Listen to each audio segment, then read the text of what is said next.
Hi, my name is Brittany Criss, and today I'll be talking to you about the benefits of getting your routine blood work done. Blood work can save lives. Have you ever woke up just super fatigued out of it and that energy just not there? Get that routine blood work done because that can help prevent any further issues from happening or anything currently happening from getting worse. Multiple types of blood tests can be done, like CBC, CMP, T3, T4, TSH, like that complete metabolic panel. The T3, T4, and TSH are those thyroid issues that they're going to look into when you come in for fatigue and anything like that. They can diagnose HIV, cancer, and any further more serious diseases. This can show also your high risk areas like that high cholesterol, that hypertension, anything that's going on, whether it's with age or just sports or anything that is going on in that area.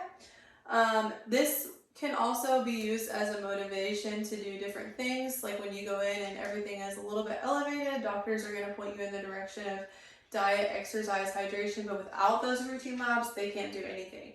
So that's a good start. Most people don't even think to go to do routine labs until it's too late, or you don't just think about it at all because you're like, oh, I feel fine. Most people don't go unless they hear from a medical professional, so this is going to put you in the direction of getting it done a little more sooner rather than later. It is also said from CARE website that you should get it done every 5 years, and that's for a healthy human being. If you have any underlying medical conditions, you probably should get it done a little more sooner. But within that, the diagnosis of current health issues determines the underlying cause of health issues. So right here I have a chart of the red blood cell count, the white blood cell count, and the platelet count. The red blood cell count is between 4.2 million and 5.4 million for a healthy human being. These only decrease if you have any kind of deficiency like anemia or anything like that. The white blood cell count is between 4,500 and 10,000. These are going to decrease if you have any type of autoimmune disorder or anything like that. And the platelet count is 150,000 to 400,000, and these are going to decrease if you have any internal bleeding or any bowel obstruction or anything in that area. Identification of possible health issues. Diabetes and blood testing, measuring glucose levels. This is recommended that is to be done every 3 years, and these are also to be recommended to be done more often after the age of 45, because once you turn 45, those things become a little more prominent in the area and they just want to prevent it before anything gets any worse. Doctors can recommend lifestyle changes if these do come back positive, like that diet, exercise, insulin to help that issue.